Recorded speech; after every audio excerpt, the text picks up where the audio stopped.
So, on the episode today with Robbie G, we talk about going pro in the music industry, managing the physical demands of being on tour, how to get advice from those who've been successful before you, turning yourself into a business, how to blow up on social media, and how spiritual practices and dreams can connect you deeply to your intuition, and a lot more. This is a great episode. Make sure you listen right to the end. Hello, and welcome to today's episode of Constructive Conversations. The intention behind this podcast is to explore the mindset and actionable strategies that empower entrepreneurs to achieve success in all areas of life, while inspiring listeners to confidently pursue their own ambitious dreams. The reason why I do this podcast is because 10 years ago, I knew I wanted to start a business, but I had no idea where to start. I had no role models to follow. I didn't know where to begin. So the goal is to provide that inspiration for new entrepreneurs and to provide fuel for those who are already doing it. Joining us today, we have the incredibly talented Robbie G with us. Robbie G has made a name for himself in the hip-hop world, starting in Guelph, Ontario. Now lives the West Coast life in Kelowna and British Columbia. Robbie's talents don't just include headlining shows and collaborating with legends. He brings a real entrepreneurial attitude to music, understanding the business side, and he also now helps other musicians earn the money that they deserve. Robbie, thanks so much for joining us today. Thanks for having me.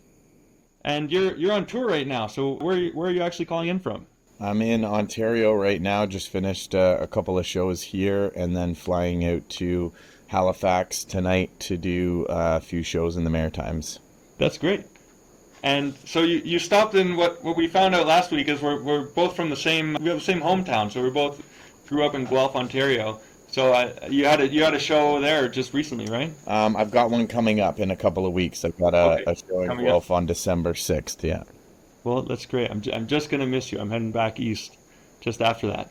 Tell us, more about what you do, and maybe we'll work backwards and get your origin story. What does your life look like today?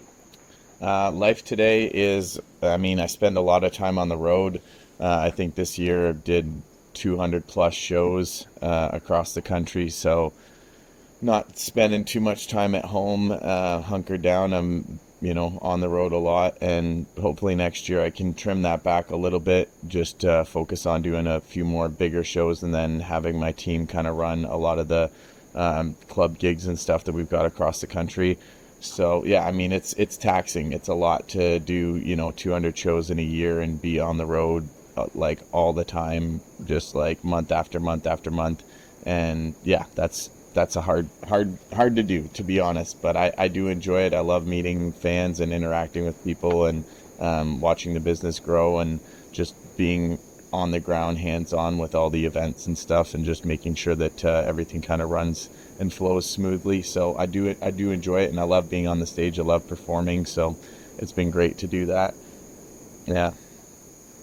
Awesome. So that actually brings up a lot of questions for me, because I don't have any experience in the music industry. You're the first musician really I've had on the podcast. So what sort of strategies do you need to have to maintain your level of performance while you're on the road that much? You're away from home and the habits and the comforts and luxuries of home. So I ask myself, when Taylor Swift is on tour, traveling the world, how do you keep up to be able to perform when you're not sleeping in your own bed every night? Do you have specific strategies around that? I would say trying to make every place that I'm in feel a little bit more like home. I prefer to stay in Airbnbs as opposed to hotels, to just have that more kind of homey type feel. Trying to stick to my workout schedule and maintain, physical fitness every day and exercise, even if I don't really have much time, because in the vehicle on the road for a long time, and then at the venues for a long time, just wherever I can get it. If it's at a gas station, doing some push-ups while the vehicle's getting filled up, or in the green room doing some push-ups before the show, or some sit-ups, and just trying to stay physically fit. Obviously hit the gym when I can, and I just went to a yoga class today, which felt great, just to get a little stretch in. And then diet is, it's tricky. I definitely try and hit grocery stores when I'm on the road as much as I can, to try and get some chicken and rice and some vegetables and fruit, and eat actual food as opposed to relying on fast food. all the time. Like it's not healthy, and it's really hard to maintain that. So I'm getting better at it throughout the years, dialing it in a little bit more and having the right kind of stuff to bring with me on the road, and make sure that I visit a grocery store or a farmer's market or something to be able to get some real food. Awesome. So yeah, definitely like you touched on the somewhere to rest, the nutrition, the exercise, all essential. So that's great. And now take us back a little bit. I understand you've been doing this since you were pretty young, like in your teenage years. What did that start look like? And did you have this vision back then of, touring 200 days out of the year when you first started? Yeah, I think so. I mean, I was just looking at old notebooks that I had, kind of writing down what the plan was of how I wanted to grow the business and how I wanted to tour everywhere. And it started just by doing, 5 or 10 shows a year. And every show moving forward in my career, I've done more shows typically like this year than the year before. I think next year will be the first time I try and like pare it back a little bit, because this year was just like so much. But it really just depends the direction that things head next year. If there's opportunities to book some big tours, then I want to get on the road for all of the shows, then I'll go and do it. So, yeah, I had this vision at a young age, just that I wanted to tour and tour internationally more as well too. So I'm working on getting some paperwork done to be able to travel into the States and start touring there a little bit more, which I think is going to expand my following tremendously and just grow the business to a whole new level, being able to work in those markets. So yeah, I've had this dream for a while. I write my goals down. I write down what I want to see for the year. I make a plan, a 3-4 month plan, 6 month plan, year-long plan, 5-year, 10-year. So I kind of have a good idea of the trajectory of where I want to go and speak it and write it into existence. Amazing. I love that. So when you were younger and started out, with your first shows, was there a point where there was a transition and you realized, okay, now I'm a professional. Like this is what I do. This is what I'm gonna do. What was your mindset around that? The initial stages. Um, in turning pro from like just doing a few shows here and there, I would say, I mean, once I was able to, quit any jobs that I was working originally like full-time jobs, like 9 to 5s and overtime, and putting in hours wherever I could to make money to fund the business that I wanted to create, and, create purchase my first runs of merchandise and all that kind of stuff to get the ball rolling. I would say once it really turned pro would be when I, got to the point where I could sustain myself fully through my musical endeavors and through doing shows and bookings and selling merchandise and making money off of my passions. Was the point where I was like, okay, now this is, more, I would consider it to be in a professional. I don't know, the word professional just seems strange to me, but at the same, I guess that's what I am. I'm a professional musician because I'm able to tour and sustain myself through making music, which is I'm very fortunate for, and I know that it's a really hard path and a struggle for a lot of young artists to get into, and I definitely want to help coach and teach younger artists to get to this level, to be able to put themselves fully into the music and go all in, and to teach them how to get to that point. Like, I find a lot of artists want to just jump to that pro level and just skip the steps, and like they jump into it too early, and like, oh, I'm not going to work a regular job, I'm just going to make music, and then they're not making enough money, and then they end up having to go get a job somewhere. And I don't ever want to go backwards. I want to just continue moving forward and having this upward trajectory. So teaching artists how to build that foundation with their following and their finances, and then slowly taper off their regular job to the point where they can sustain themselves with music. Yeah, I like that you give back to those who are trying to do what you've already done. And in that other vein, did you have mentors? And who were they, and who are your mentors now? Not really, to be honest. I mean, I definitely didn't have any coaches early on in my career. I didn't even understand the concept of a coach, and in the music space, there's really not that many that are doing that, that are providing any sort of coaching for younger artists. Yeah, it's not a thing. On the entrepreneurial side, somewhat there's coaches out there that can help you with your business and grow your business. And obviously, you're part of the same coaching group that I am with Dan Martell, and he's taught me a lot, but that's just happened within the last year now of hiring a coach myself. But yeah, I mean, the mentors of mine were just artists and people in the industry, people that I looked up to, that I worked with. There's an artist named Peter Jackson who I've definitely taken a lot of advice from and had some great conversations on what to do with this and that, and just someone who's inspired me along my way. Another artist by the name of Dio, who I originally met in high school. He came to my high school and did a performance there, and we've stayed in touch and been friends ever since. And he's brought me out to Europe for some shows and definitely taught me the ropes for a few different things in regards to like how to get grant funding and different things like that. So yeah, there's a couple artists here and there that I've spent some time picking their brains. But one thing that I did, which I would highly advise artists to do when they're starting out. I remember doing this. This is in like the MySpace days. I used to find people on MySpace that had like a little bit more of a following than me, people even in different genres like rock or country or whatever, and I would send them DMs, and I just said like, hey, I'm a new musician and I just want to get some advice on like how to make it, or steps that you've done to get to where you're at. And I was definitely blessed with a bunch of people reaching back out. And I remember getting on the phone with different artists and asking them and picking their brain and being like, hey, what do I do? How do I do this? How do I do that? And people are pretty open to sharing information and knowledge, and feel flattered, I guess, sometimes when they're asked those questions. So I highly encourage artists or any line of business to just see people who are at a higher level than you, and then just reach out to them through a DM. And sometimes it might cost some money to get on a phone call with them, and other times it's sometimes they're willing to give free advice. So yeah, just reach out to anybody that you can and get game.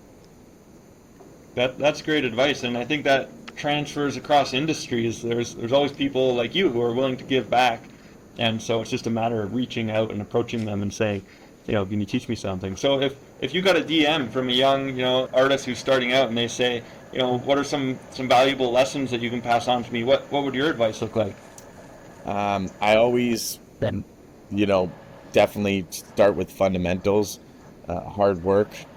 It takes a lot of work to be able to make it in this industry. It's not a regular job where it's a 9 to 5. A lot of days, I've definitely put in weeks where I'm doing, 80, 90 hour work weeks where I'm just grinding, and every waking second is just working on my music. So, and the business and building the brand and stuff. It takes a lot. There's so many different things that you got to do. So I would say number one is just work ethic. And that's not something that's necessarily taught. You've got to have it in you, and you've got to like work at it every single day. Expand your knowledge, read books, look for advice, like I said, from other people that are ahead of you, and then build a brand, build a business. Don't think about it like you're just an artist. Think about it like you're a business. There's a line in a Jay-Z song where he says, I'm not a businessman, I'm a businessman. And he's basically saying he's not just a businessman, he is an actual business. Like Jay-Z is a business. And I think that's what all artists need to recognize, is like, you are a business. And treat yourself accordingly. Show up on time, don't be drunk and wanting to party every night when you're at the shows. Like, be on point. If you say you're going to do something, do it. Just the fundamentals are so important, and then along the way work on things like building your merchandise, have products to sell to people. There's no way to make money off of music now other than merchandise, shows, and streaming music and stuff like that. Radio is kind of dying, so there's not much money in that. Not much money in like much music and getting your videos played on TV or stuff like that. So yeah, really work on releasing music on a consistent basis, and stay on top of social media. You're not going to blow up nowadays unless you have a really good social media presence. So create a Facebook page, create an Instagram account, and post on those regularly. And if you feel discouraged at the beginning because you're not really getting much traction, like, don't worry about it. It's not about how many people liked your post. It's just staying consistent. There's another artist by the name of L.A. Russell who just made a post the other day saying, it took me 5,000 posts to get to where I'm at. And if you look on his Instagram page, he's done 5,000 posts. And I did the math on that real quick with a calculator. I was just like 365 days, because he posts pretty much every day. If you take 5,000, divide it by 365, that means he spent 13.7 years of posting once every single day. And sometimes he posts a couple of times a day or whatever, so maybe that's a bit shorter of a timeline, but it's like literally it's 10 to 15 years of posting every single day, to the point where now he's got like over 1 million followers. So consistency. Wow, that's a critical lesson, definitely, consistency. And I really like that line that he said from Jay-Z, you have to become a business. And I see this, we both learned this from Dan Martell, in entrepreneurship, that, the new thing is to build your personal brand. And would you agree that that was already more popular in music, that you are the personal brand, and now sort of that's applying into business? What does your strategy look like in terms of building your personal brand? Like you mentioned, like, be consistent on social media. What other strategies do you use there? Yeah, I mean, you want to have your face out there, so make sure that you're doing music videos is a massive thing. A lot of artists think that they can just release songs. I think it's so crucial to have facial recognition with your music. So releasing music videos, doing social media content where your face is the prominent thing that people see, putting it out there, doing photo shoots, getting good photographers to come out to your events, or videographers to capture some of the behind the scenes stuff that's going on while you're doing an event, and then flipping that all together and putting it out there. I think it's so important. You're 100% right. Your personal brand is everything in this music industry, and building trust with your fan base, and letting them into the inner story of who you are. People don't always purchase music now based on the music itself. They're purchasing it on the personality of the artist. So if they like you, if they care about you, if you like some of the similar things that they like, they're way more apt to want to support you and be a part of your world. It's like getting to know somebody like a friend, when you're getting to know them on their social media. So be open and be vulnerable and share the stories of your life, the breakups, the triumphs, the struggles, the hardships, the exciting times, and everything in between. Like, really share who you are as a person and be authentic as possible, because people pick up on that authenticity, and that's what they gravitate towards, and they want to feel connected to you as a person, not just listen to your music. They want to know who you are. Yeah, that's great advice. So showing up consistently so people can get to know you, not necessarily in person, but with all the resources where you can appear online. Yeah. That's great advice. What are you looking forward to in the future? What is, you talked about, you set your goals, so what do the next 5 or 10 years look like for you?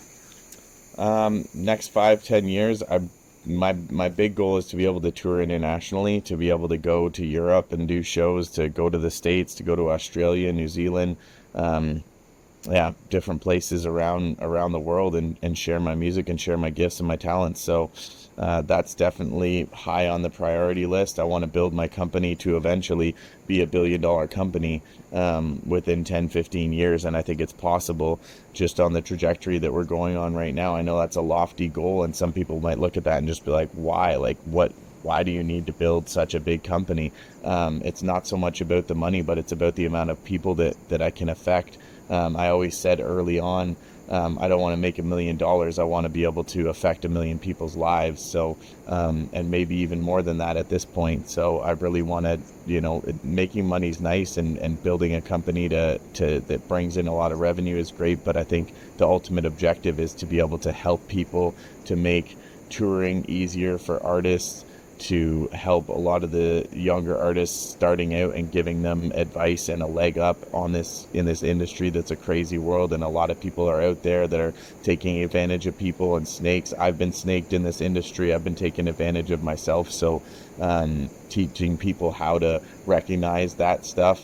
There's all the time my DMs get hit up by these like scam accounts trying to offer like promotion and this and that, or say that they're going to do this, or offer the moon to you and not be able to deliver on anything. So I think making artists aware of that, and just helping them navigate this really weird industry, because it's not the same as other industries, where there is a kind of like, even in the business that you're in, you can kind of see what the ins and outs of that industry are. I feel like in music it's a lot more in the shadows, and information's not out there. It's not available for people. Like, most people don't even know what publishing is, or how to like book a show, or who to talk to in the industry to get their music in placements and Spotify lists and all sorts of things. Like, it's very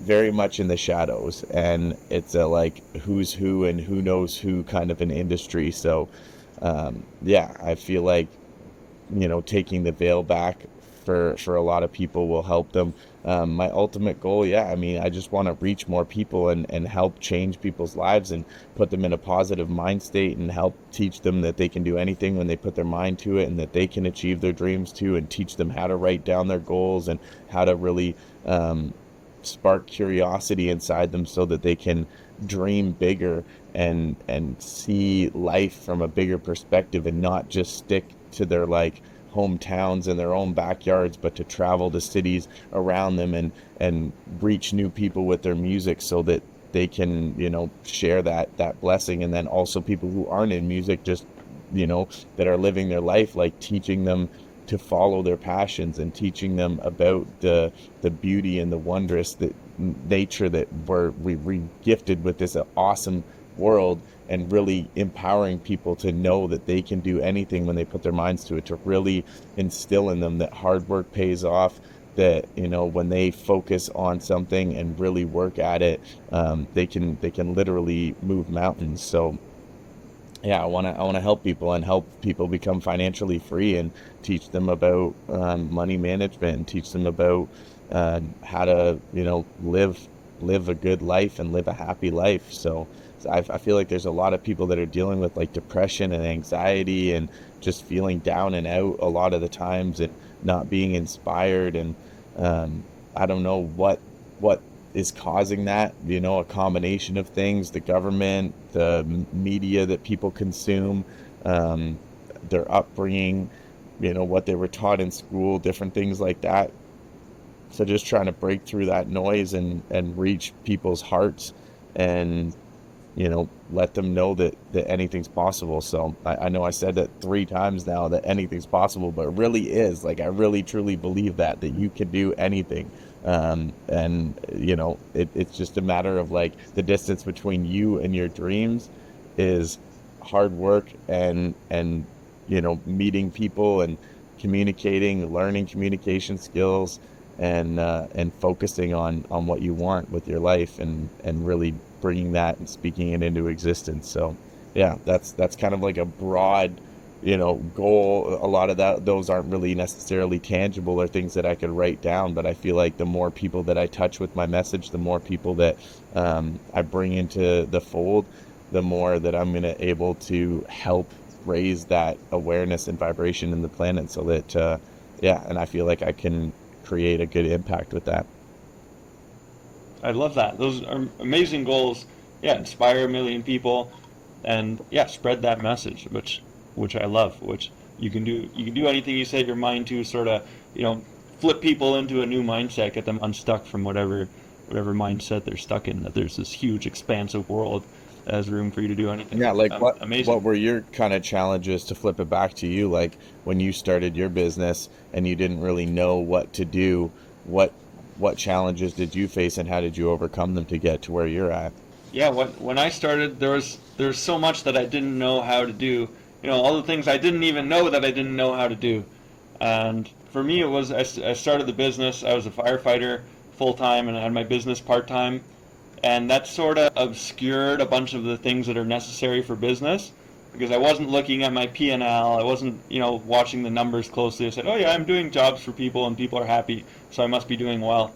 But then when I took the business full time, it comes out pretty quickly. You're going to realize, is the company profitable or not? Yeah, so those were challenges. So the difference between playing business and actually doing it, making it happen, running a profitable company that's delivering a product that people like, that people enjoy, and then building the system that supports that. So for me, it was a lot of learning about systems, having ways to create repeatable results, and not just me running around doing this, doing things repeatedly, losing a lot of time there. But that's a good question. And then the other challenge that goes hand in hand with that is just the mindset, and like the limiting beliefs of, I need to do things this way. There's so many limiting beliefs. What's the cap on our earning potential? How many customers could we have?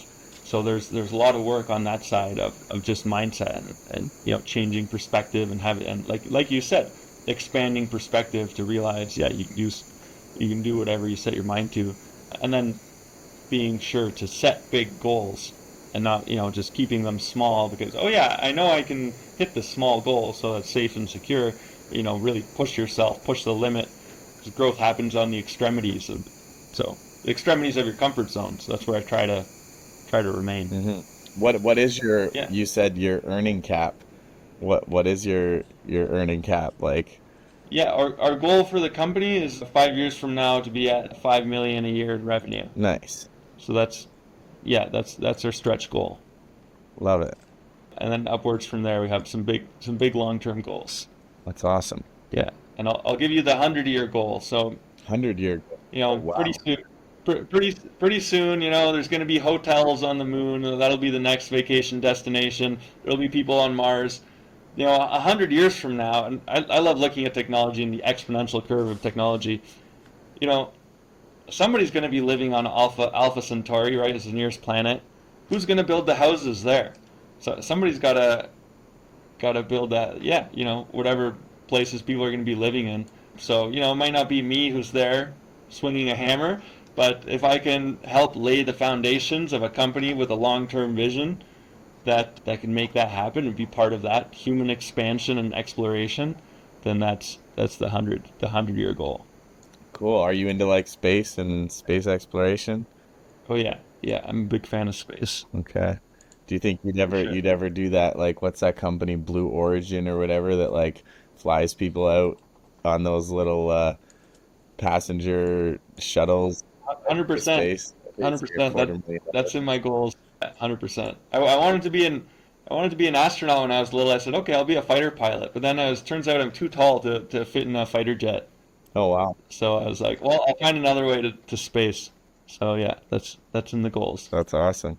Yeah, I would definitely. Yeah. I was big into that when I was young too. I definitely, there was a period of my life where I wanted to be an astronaut. I remember, yeah, just Mhm. like thinking about how cool it would be if I went to the moon, and then like started realizing like, oh, like a handful of people ever get that opportunity, and you need to be like a rocket scientist and do like 10, 15 years of like post-secondary education and all that kind of stuff. And I was like, I am not built for this. I am not going to sit in the classroom for that long and read textbooks and try and figure that out. I've just never been that kind of a person. I didn't really like school too much when I was younger. I did well at it, but it wasn't an enjoyable experience, and I was like, that felt like prison to me, to be stuck in school for 10, 15 years to be able to go on Mhm. a trip to the moon. So yeah, be able to do it Yeah. by You different. got other ways to get there. Yeah. What about you? What's like biggest obstacle you've had to overcome on your journey to get to where you are now? um hmm, Biggest obstacle, I don't know. I feel like I've never really gone against anything that I felt was super difficult to overcome. Like everything's just, you know, I mean, dealing with artists sometimes and personalities and like, maintaining good relationships with everyone is probably a big obstacle. Um, but everything is manageable. I feel like everything is, and I've always been of the mindset I'm a solution based person. So with every single problem that there is and every single problem that we're faced with, there's always a solution. There's always a way to figure it out. Whether it's a financial situation or, difficulty dealing with a venue or, and anything like there's literally solutions to every. I don't think there's a problem on this planet that doesn't have a solution to it. Maybe I could be wrong, but even like big things like curing cancer or curing major illnesses and diseases and stuff, I feel like there is solutions to those problems, to those massive problems, those massive life-threatening problems. There's a solution to it. So I always I don't really look too much towards what are the obstacles and what are the things that are going to set us back or the hard challenges that we're facing. I just always try to look for how can we make this better? How can we fix this situation? How can we improve on our past mistakes? Yeah. So I don't know. It's hard for me to pick something that's like a major challenge. I would say like, yeah, just, growth or I would say wanting to grow too fast, too quick is definitely a challenge and something that a lot of artists and musicians face. Like the amount of artists that like just want to blow up, you know what I mean? Oh, by next year I'm going to blow up or something. It's like, it's a lot to do that. There's a lot of things that need to be in place. And then every now and then some miracle happens and you just make a song that becomes a hit and it takes off and the whole world loves you for it. But even those artists, people who aren't ready for it and they don't have the fundamentals lined up in the front end, then on the back end they fall apart and they become those one hit wonder artists that Right. have a big song Just fizzle out. and then completely disappear, or artists that like blow up on TikTok and get a record deal based on that song that blew up on TikTok, and then they go a year on that record label and then all of a sudden the record label drops them because they don't have anything to follow it up with, and they've got nothing, no infrastructure set up in place and no ability to tour or to really connect deeply with their fans. Yeah, so I would say, yeah, just yeah, not really any hard obstacles. There's always a solution, and even for those one hit wonder artists, there's a solution for them too. It's just doubling down on what works and then creating your core group of fans and then building from there. You don't have to be a massive artist and like known by millions of people to be able to be successful in this industry. I find you can make more off of less. And you can have a hardcore group of fans that really support you and, create a sustainable career for you off of that. I love that mindset. There is no problem that can't be overcome. I was reading a book recently, Eliyahu Goldratt, and he talks about there's no problems that, well, basically he said problems don't exist. There's only unaddressed assumptions. So if a problem is a set of contradictions, like, this and this don't go together, but he says underlying one of those aspects, there's an assumption that hasn't been analyzed, and then once you look at it, then it falls away and you realize, oh, there was no problem. So 100% agree that there's no problems. There's always a solution. So I love that. And also, I like how you're saying in that example, the artists that, they might have a one-hit wonder and they don't have the systems in place. Like I was just having the prior podcast with Jeff McCallum. It's the same thing with a business. The business, if you don't have the fundamentals in place, you're looking at your financial reports, you want to read the numbers, even if, you might land a huge customer or a lot of work, and then you can't manage it, you can't handle it if you don't have those systems. So I like what you said about the fundamentals, and you have to make sure those are in place. So that's great. So you mentioned your book. What's your book about? Yeah, I got a copy of it right here. Boom.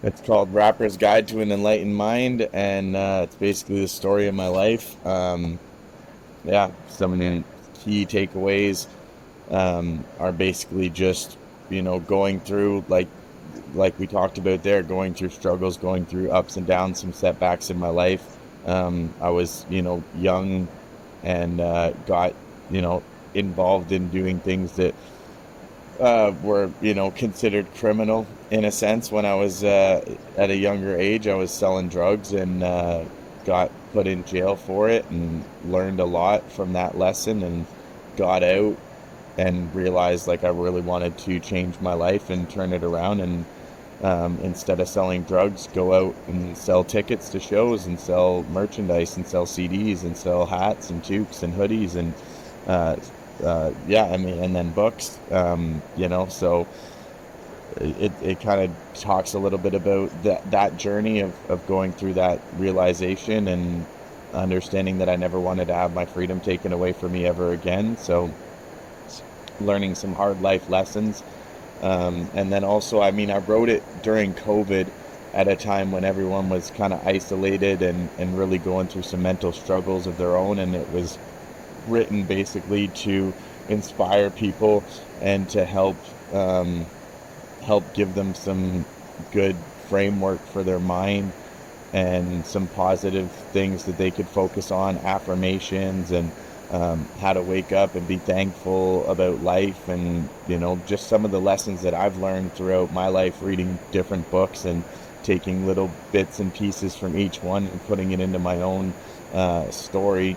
So yeah, I mean, it's a self-help book to really inspire people and to help them feel empowered about what they can do with their time and their energy. And yeah, I mean, it's become like a Bible for some that, bring it around everywhere and go back to it and reference it. And I've sold tons of copies of it, and I'm really blessed to have been able to share that side of me in a story form like that.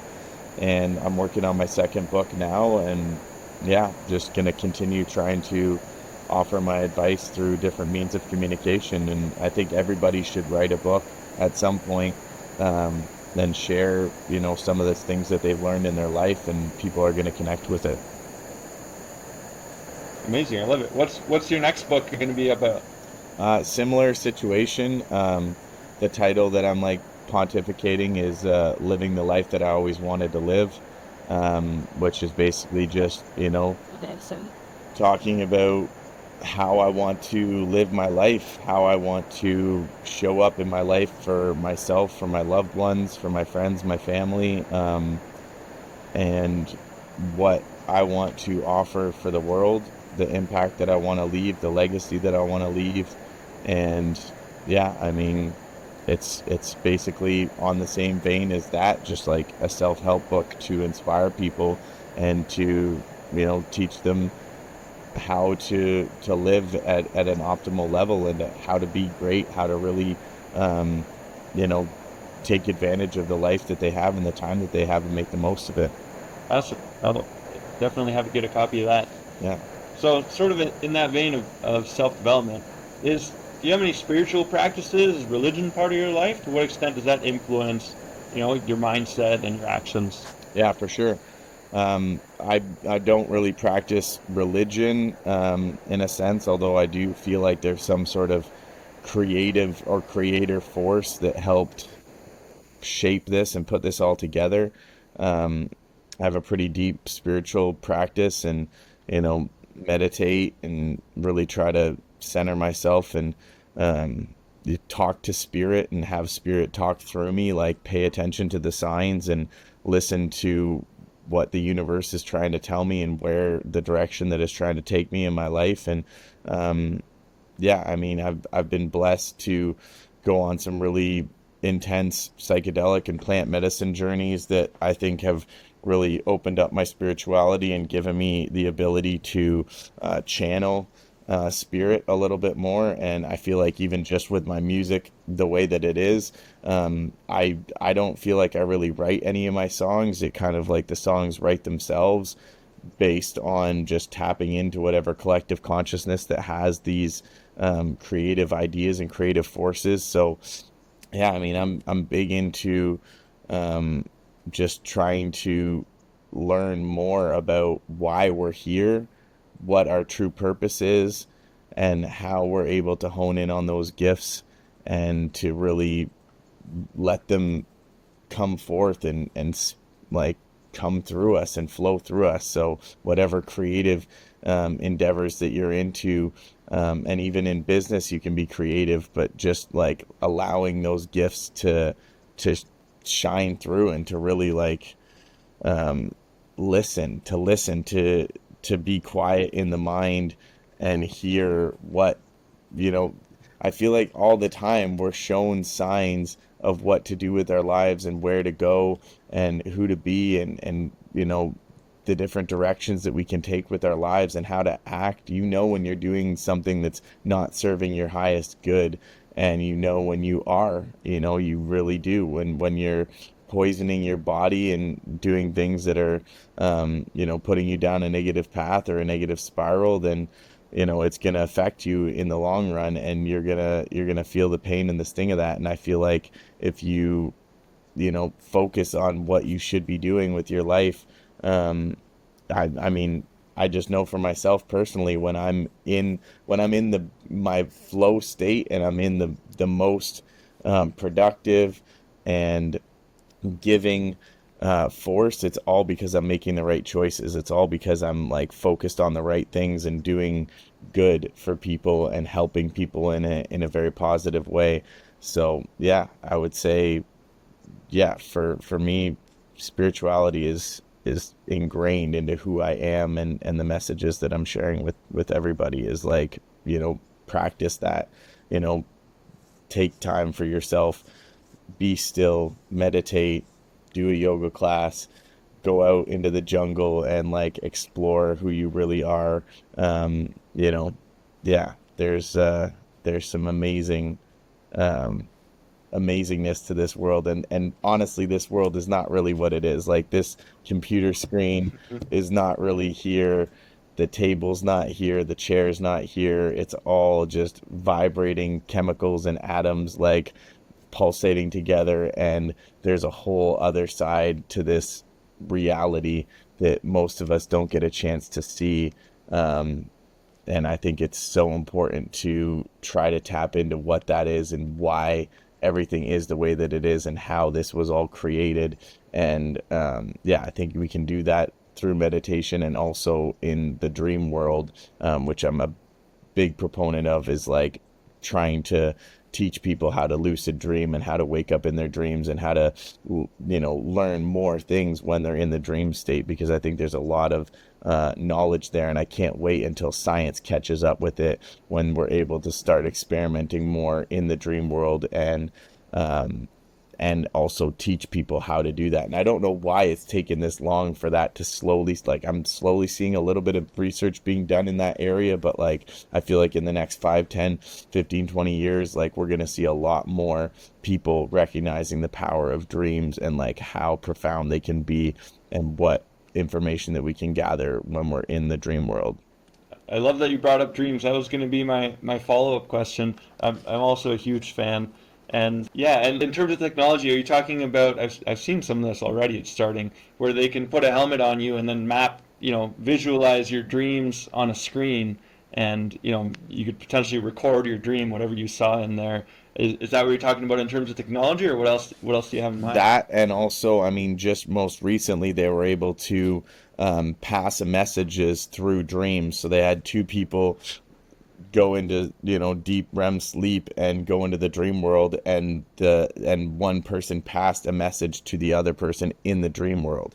Wow, Yeah, that's awesome. which is like I, wild. So, and like, we can do this. We can literally, we are so powerful. We can all do this. We can meet up with friends of ours and do our own little experiments where we say, hey, I'm going to do something. I'm going to think of something or write something down on a piece of paper. I'm not going to show it to you. This is what I'm going to focus on delivering the message to you. We're going to go asleep. We're going to dream. And the whole time I'm going to be focusing on trying to pass this message to you. And then when you wake up, you tell me what what you heard, what message it was that I delivered to you in that dream state, and like keep practicing until you can do it. But because once we get to that point where we can start meeting up with like our people, our loved ones, significant others, friends and stuff in the dream world, man, that's going to be a wild, wild roller coaster ride of like what is possible and what we can do once we start being able to like really adventure around in these dream worlds together. Absolutely, yeah. And it's like a muscle you develop, like a skill. Same thing, like you said, lucid dreaming, and even I've taught people, and they say I've never had dreams, and I'm like, yes, you have. You just aren't paying attention. So you teach people to pay attention, Hmm. and they sort of just say, oh yeah, I have dreams. So I have this practice I want to share with you. I've been doing recently, but I found it super powerful. So for a long, long time, I journal all my dreams, and then I realized that you can take your dream, go to ChatGPT, and say, do some Jungian analysis on the meaning of this dream, and it just such a good job of breaking down the symbology, and it might be something that you would think of as meaningless dreams, just confusing sequence, and then it'll break it down and say, no, like each element of your dream represents something, very relevant to your life, and you can give it some context of what's going on in your life, or a question that you ask your subconscious when you go to sleep. And I found that is a really cool way to connect with your subconscious and get the messages it's trying to send you Cool. in dreams. Yeah, that's been fun. That's awesome. But For the win. It can yeah, do some crazy stuff. That's awesome. I'd be interested to try yeah, and plug some of mine in because yeah, I journal as well. I try to wake up and then first thing just like grab my phone and dictate what I can remember from the dreams that I just had. And sometimes it's like all over the place. Sometimes it's very concise and precise of what I saw and how I felt. And sometimes like dreams are so powerful to the point where you can like you feel things like there's like I'm doing a lot like more with astral projection now and like flying off of the planet and going and seeing um you know star systems and different things like that, and I can literally feel myself flying, like feel the like wind flowing against my skin. It's the wildest thing ever. And like once I get to that point where I'm like it's visceral, it's such a cool experience. So yeah, I want to teach other people how to do it. And a lot of my friends, I have conversations with them about it, and I'm like asking them like, do you dream? Like, did you dream last night? Like, what did you dream about? And if they're telling me like, no, I don't remember anything, I like try to teach them how to, or what I did to be able to learn how to wake up in the dream world and basically, you like you said, you plant seeds in your subconscious mind before you go to bed. Typically is the best time, like right before you go to bed, just like repeating over and over, I'm going to remember my dreams, I'm going to remember my dreams, I'm going to wake up in my dreams, I'm going to wake up in my dreams, I'm going to wake up in my dreams, I woke up in my dream, I woke up in my dream, I woke up in my dream. And really feel like what would that be like if you did that, and like visualize it, and then you can do it. I feel like the mind is such a powerful thing, and our subconscious is so powerful too. One of the best books that I ever read was called The Power of the Subconscious Mind. I think the author is Robert Murphy. um, and it like changed my life on what you can do with that, with your subconscious mind, and the seeds that you plant and the things that you tell yourself. Your internal dialogue is so important. So yeah, you can use that to learn how to operate in the dream world and how to wake up more and how to remember your dreams more. amazing. Yeah, it's a whole nother world you can have access to rather than just being asleep for 8 hours out of every day. It's a whole nother world you can explore. So we're getting towards time here. I have some rapid fire questions for you. Yeah. So just shorter answers. The first one I think you just covered is going to be your top book recommendation. I wrote down The Power of the Subconscious Mind. Any other top books? I mean, in my book, I have a chapter in here, or I mean, a section where I list all of my references and the books that kind of like shaped my life and helped me on my journey. So I feel like I should just pick one of the ones from here. I would say all of the books by Jerry and Esther Hicks are incredible, but the first one that I was introduced to was The Law of Attraction by Esther and Jerry Hicks, and the Teachings of Abraham, and like that was a game changer for me.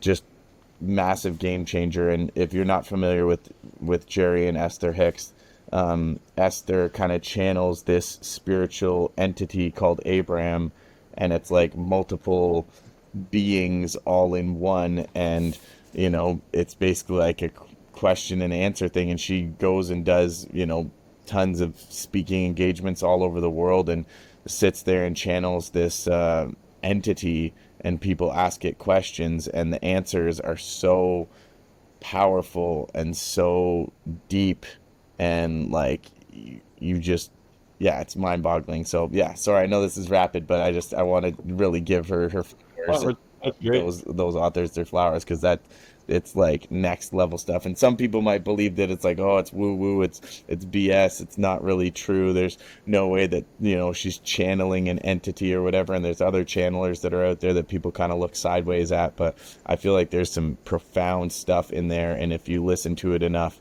you're gonna grab some tidbits that really are good for you and applicable to your life. 100%.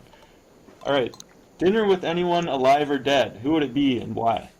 Sorry, if I could be with anyone? Have dinner with anyone, alive or dead. Dinner with Who would it be? Dinner with anyone alive or dead. That's a great question. I would say the first one that comes to my mind is Jesus.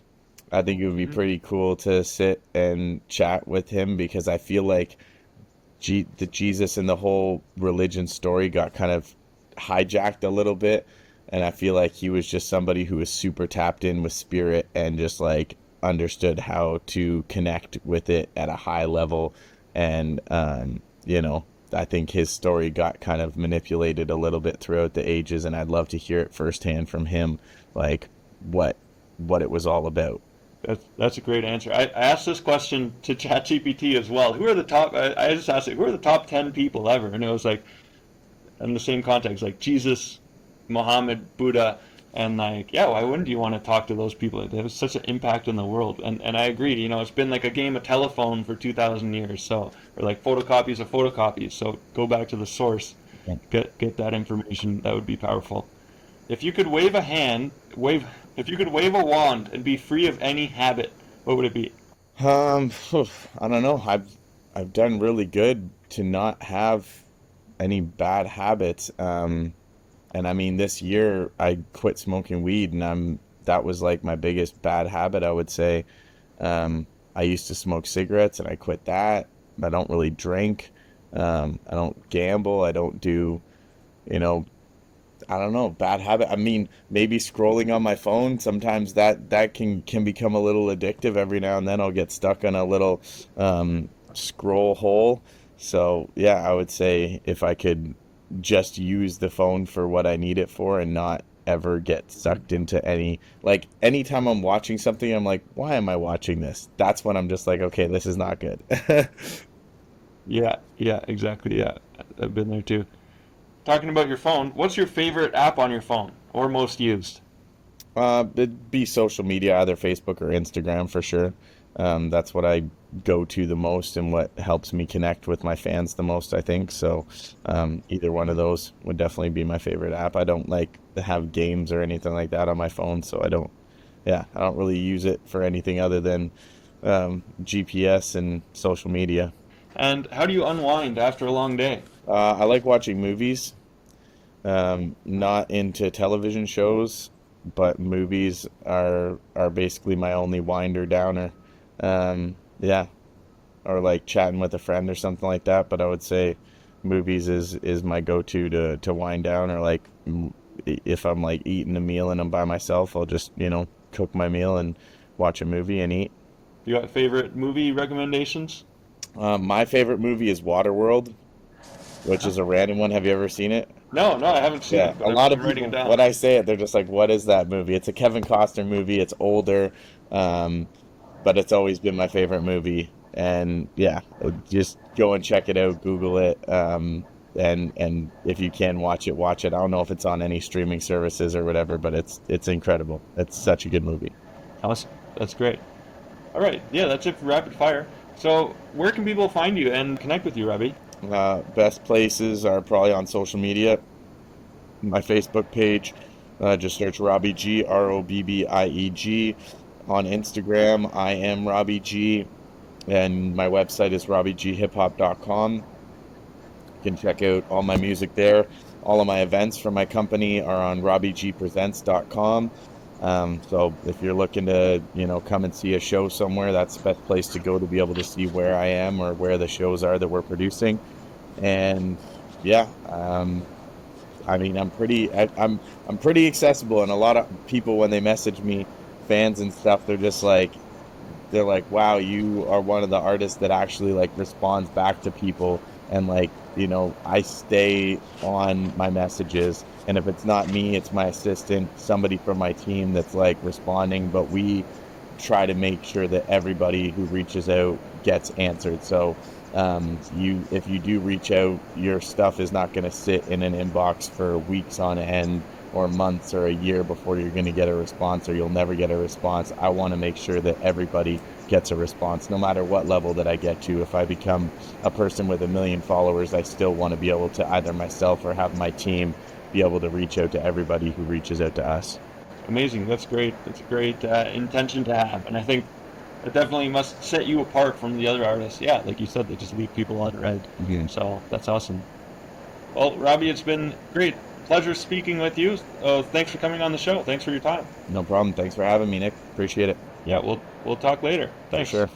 Have a good one.